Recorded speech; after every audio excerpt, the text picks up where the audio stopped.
How's it going, guys? Today I'm bringing you my 2018 NHL mock draft. So, if you missed the draft lottery that happened a couple days ago, Buffalo actually won the first overall pick, the last place team winning first overall. Carolina actually won second. They moved up a ton of spots. And then the Montreal Canadiens won third. I think they were in fourth, so they only moved up one. Obviously, I think everyone knows who's going first overall. It's the guy that's been hyped up for like the past year or two, and that is Rasmus Talley. An absolute beast of a defenseman from Sweden. He's actually been playing in the SHL this year, which is the Swedish men's league. He put up 20 points in 40 games, so basically a point every other game, which is pretty solid as a defenseman, especially being 18 years old in a men's league. A ton of people have compared him to like so many great defensemen.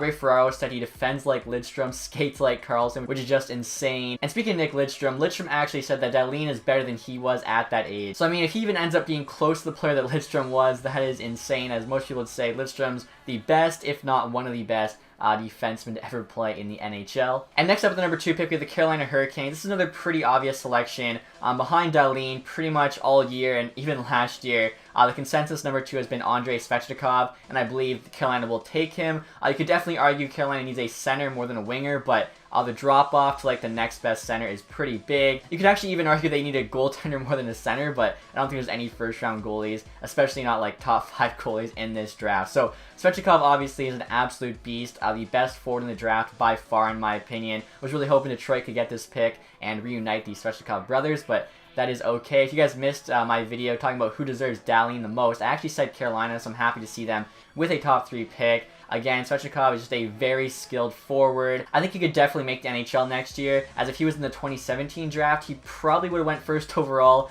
above both Patrick and Hischier. So that just kind of tells you how good of a player he is, and I think Carolina fans are going to be very happy with that selection. And next up, number 3 are the Montreal Canadiens. This is another pick that should be pretty easy to make, although I've seen some, Canadiens fans worried about what Bergevin's going to do here. I think, though, he'll pick the best player available, which in my opinion, and most people's opinion, is Filip Zadina. A very skilled and also solid two-way winger, currently playing for the Halifax Moosehead. Played very well at the World Juniors this year against top-end talent, and I think he kind of showed that he's well-deserving of that number 3 spot in this year's draft. Now, obviously, there are people that say Montreal's biggest need is a center, and the difference between, say, Brady Tkachuk and Zadina is not as much as Brady Tkachuk and Svechnikov, so maybe Montreal does go with Tkachuk just to get that center. Only thing is, I really don't see Tkachuk as like a natural number 1 center. Those kind of guys would be like Matthews and McDavid. Tkachuk could end up being like a solid number 2 center, but I could also see a team moving him to the wing. I think it could be like Galchenyuk all over again, where Brady Tkachuk really isn't that great of an NHL center. So I think, hopefully for Montreal fans, they stick with the best player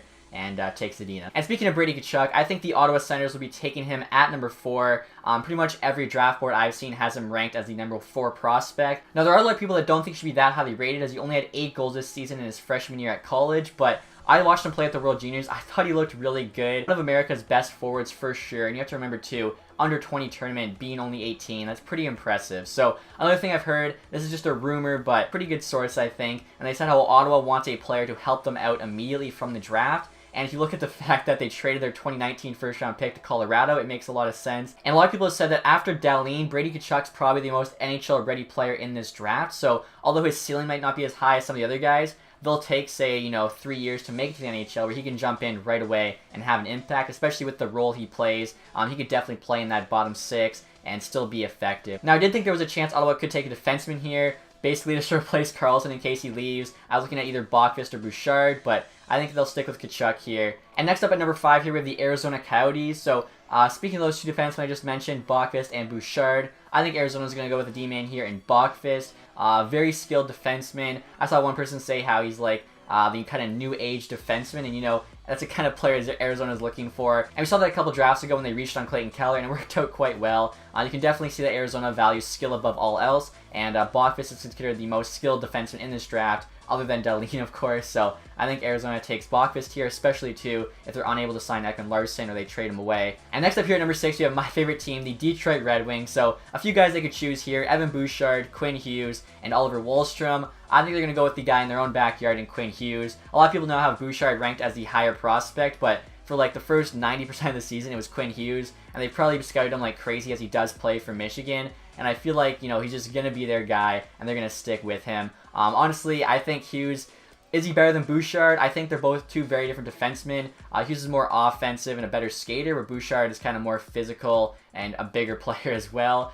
Hughes is a bit undersized, but again, new age NHL, I don't think that's too big of a problem. You can look at Torrey Krug in Boston and how well he plays. Also, I've seen a lot of scouts say that Quinn Hughes is the best skating defenseman in the draft. I'm not sure if that includes Talley or not, but if it does, like, that's some pretty big praise. And obviously, with the new NHL and how fast it is and everything, skating is huge. So I think Detroit's really going to value that. And Detroit really needs a number one defenseman. We haven't had one since Lidstrom retired. So I think, between Bouchard and Hughes, I think Hughes just fits the new age NHL a bit more. And obviously, because we need defensemen more than a forward, they're going to pass on Wallstrom. And next up here at number 7, we have the Vancouver Canucks. And I think they're going to be thrilled to select Evan Bouchard here with the number 7 pick. They can actually reunite a couple London Knight defensemen here with Bouchard and Juolevi. Maybe they'll be like their future top pair, which would be pretty solid, I think, behind like a line of, say, Dallin, Peterson, and Besser for the first line forwards, Demko and net. I mean, that is a pretty good, solid young core in Vancouver. Also, I've seen Jim Benning say that, Vancouver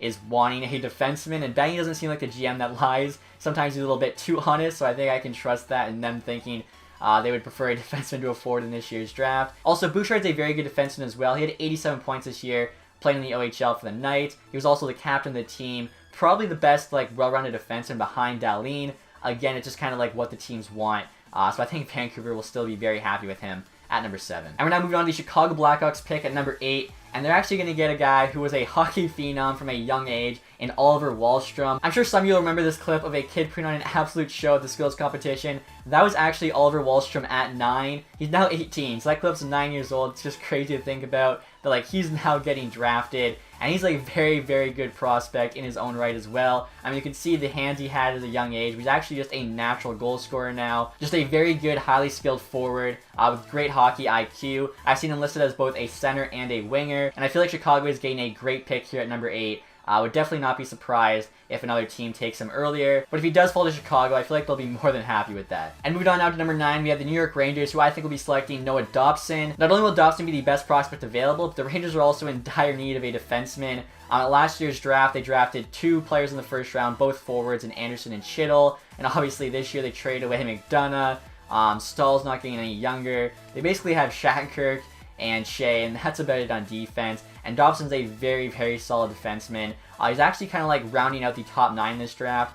Basically, from everything I've seen and read, there's a kind of concrete top 9, which is the 9 players that were just drafted. And after that, the draft kind of really opens up. So obviously, I think if Dobson's still there, they're more than happy getting that defenseman they need. There are some criticisms about him playing in the Q, as a lot of the Q defensemen don't end up being as good as the Q's, just kind of so highly scoring, not much of a defensive game. The Q defensemen look a lot better playing in junior than in the NHL, but Dobson has looked, very, very good. And, there are still some very good Q defensemen, Chris Letang, Thomas Chabot, and I think that's a very solid pick at 9 for the New York Rangers. And next up at number 10, we have the Edmonton Oilers. Surprisingly, did not win the lottery this year.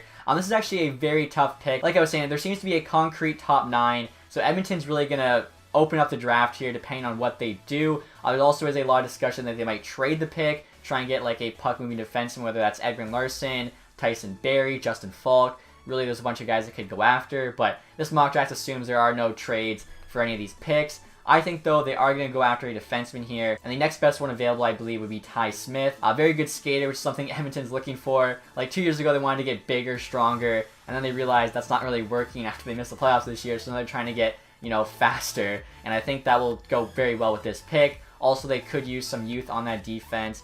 They still, don't really have a number 1. They have kind of just, a few solid top 4, but no one number 1. Maybe Smith could become that. Also, 2 for forwards. They just drafted Yamamoto last year. Puljujarvi's kind of still coming into his own. So I feel like they're going to go with the defenseman here. Although, like I said, I think this pick's really the one that's going to dictate what happens with the rest of the draft. So it should be very interesting to see what Shirley decides to do. And moving on now, guys, we have the New York Islanders, who actually have back-to-back picks, picking at number 11 and 12. So with one of these picks, I think they're going to go after Joe Veleno. Obviously, he was projected to go top 5 last year, and since then he's actually slipped quite a bit in the draft. I think they even had him as low as 15 at one point, but he's actually come back a bit, as he did get traded in the queue to Drummondville, and he started tearing it up. I think one of the reasons he was kind of slipping was because St. John lost Thomas Chabot, which kind of just affected how good that team was. Once he got traded, though, he started tearing it up again. So I think Joe Veleno is definitely a little undervalued here. And similar to Barzell a few years ago, I think the Islanders get a steal here with Veleno at 11. Not to mention, too, he is a center, the only true center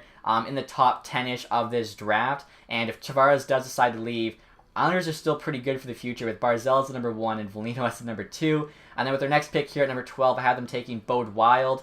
He's a solid defenseman from the U.S. development camp.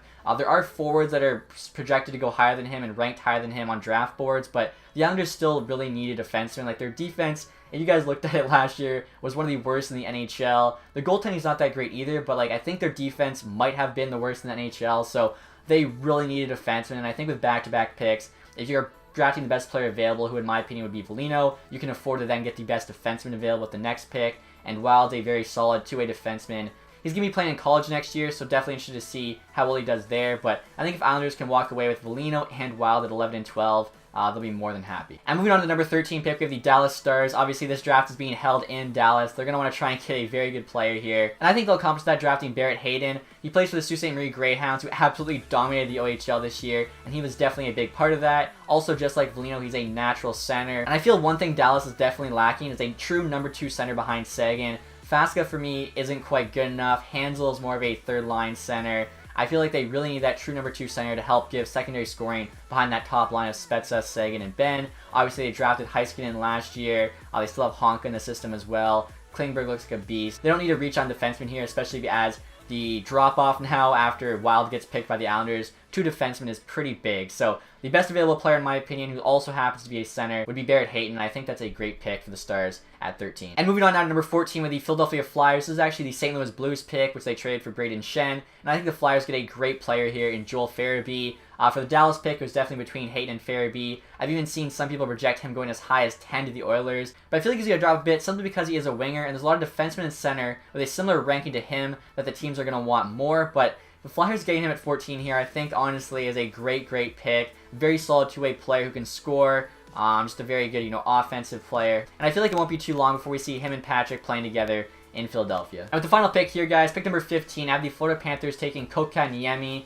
For me, it was between one of the two Finns, either Kotkaniemi or Kupari, but everywhere I looked, Kotkaniemi seems to be the higher ranked of the two. And looking at both their profiles, he just seems to have the edge in most categories. Like, he's a little bit bigger, he's 6'2", where Kupari's only 6 feet. His stats are better, seems to just be the better offensively minded player. So I think Florida will get Kotkaniemi. They have him listed as a center. I think he can play both center and wing though, and obviously they aren't afraid with taking Finns.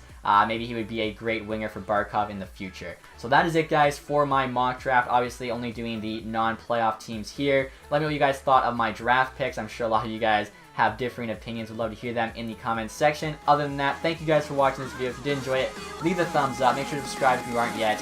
Have a nice day. Goodbye.